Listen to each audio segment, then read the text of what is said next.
दोस्तों नमस्कार। आप सभी कक्षा 12वीं वाले स्टूडेंट्स का पेपर आ चुका है और ये पेपर जो है आपका मॉडल पेपर है। इसमें आप लोगों की वार्षिक परीक्षा 2025 की जो एग्ज़ाम है आपकी 24-25 की जो आपकी एग्ज़ाम है दोस्तों, इसमें आपके सिलेबस पर 100% आधारित है। इसीलिए आप लोगों को सारे इसमें जो क्वेश्चन बताए जाएं सभी याद करने हैं। राजनीति शास्त्र कक्षा 12वीं एमपी बोर्ड वार्षिक परीक्षा के लिए है ये पूरा, और यहाँ पर आपको एक एक क्वेश्चन का आंसर मैं बताने वाला हूँ। आप देख सकते हो ये पूरा पेपर है बच्चों आप लोगों के लिए।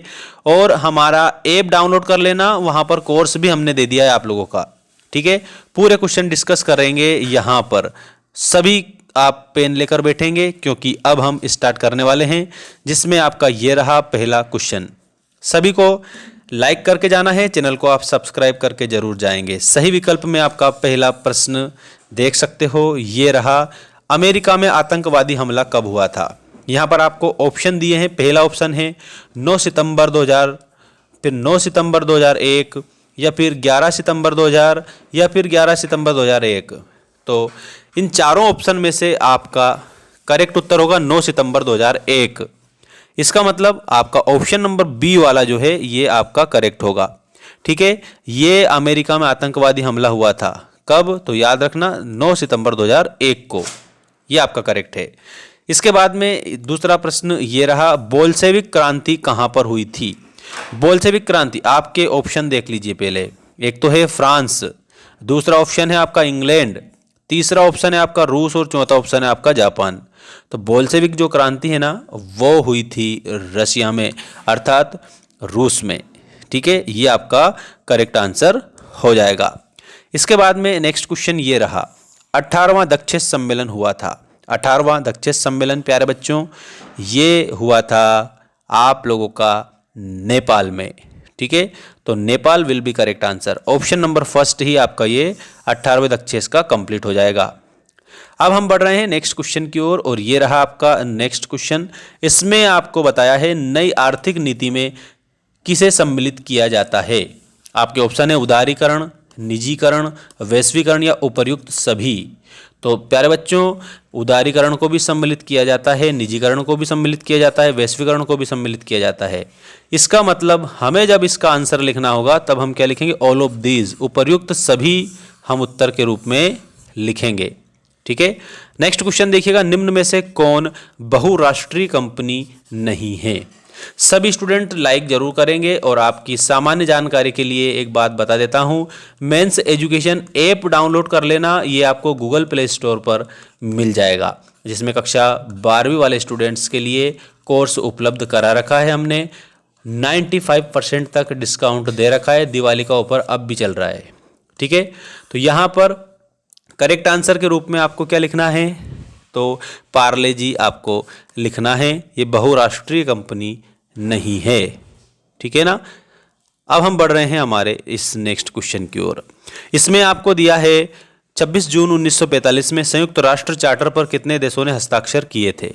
इसमें 50 देशों ने हस्ताक्षर किए थे। आपका ऑप्शन नंबर बी करेक्ट उत्तर के रूप में लिखना है। इसके बाद में रिक्त स्थान आ चुके हैं हमारे इंपॉर्टेंट रिक्त स्थान। पर्यावरण दिवस को मनाया जाता है, सभी को मालूम है, सारे को मालूम है कि 5 जून को पर्यावरण दिवस मनाया जाता है। ठीक है, पंचशील सिद्धांत पर हस्ताक्षर किन राजनेताओं के मध्य हुए थे। तो देखो मैं बता देता हूं, यहां लिख देता हूं। एक तो थे चींग, क्या चाइना का है इसलिए नाम थोड़ा ऐसा ही है उटपटांग, चींग हानफू, चींग हानफू एक तो ये थे, और दूसरे थे एन राघवन, एन राघवन। ये आपको याद रखना है, पंचशील का सिद्धांत पर हस्ताक्षर हुए थे, ये राजनेता थे।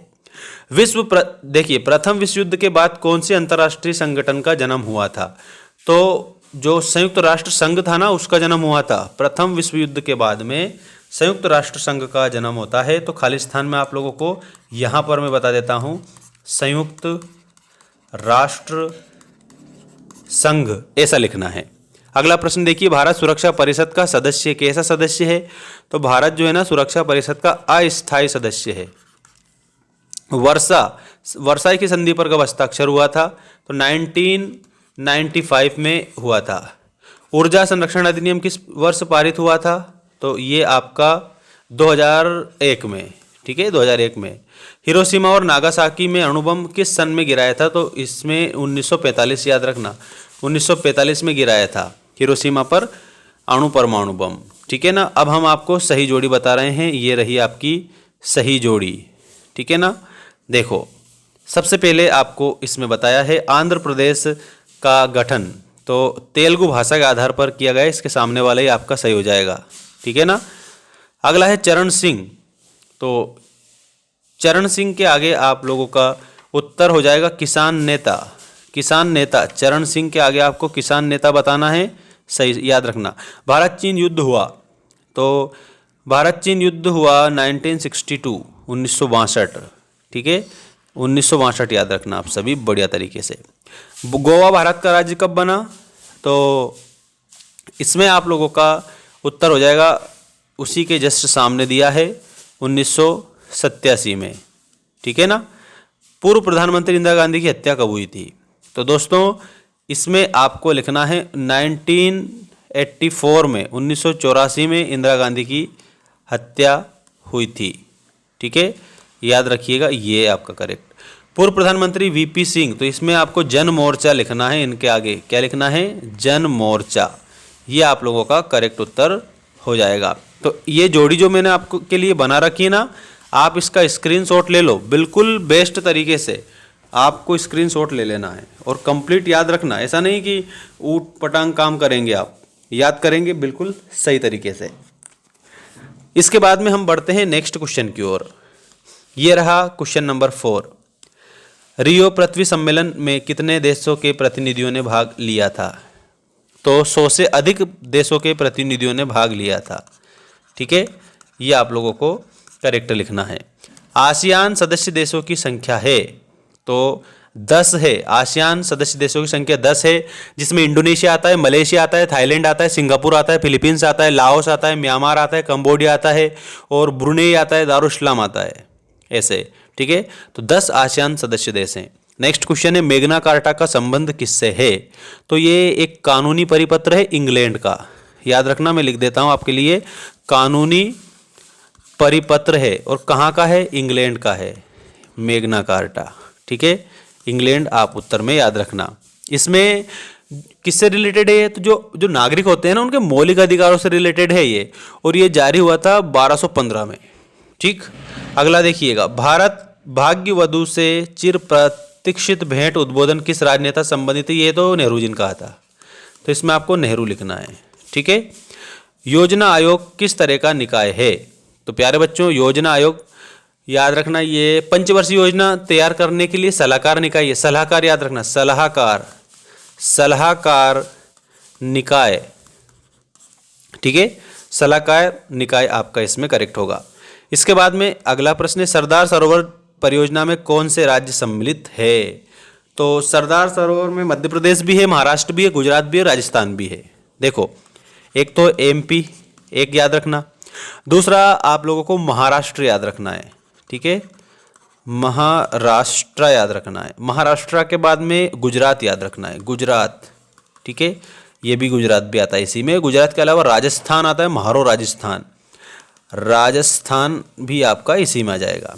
ठीक है, ये राज्य सरदार सरोवर बांध परियोजना है। ये चिपको आंदोलन किससे संबंधित था? पेड़ों की रक्षा से संबंधित था, जंगलों की अंधाधुंध कटाई को रोकने के लिए आंदोलन था। ठीक है, तो ये वन संरक्षण मान सकते हो, वृक्षों की रक्षा मान सकते हो इसे, है ना, वृक्ष की रक्षा, ऐसे आप बताएंगे। बाकी और क्वेश्चन आपको अगले वीडियो में बता दूंगा।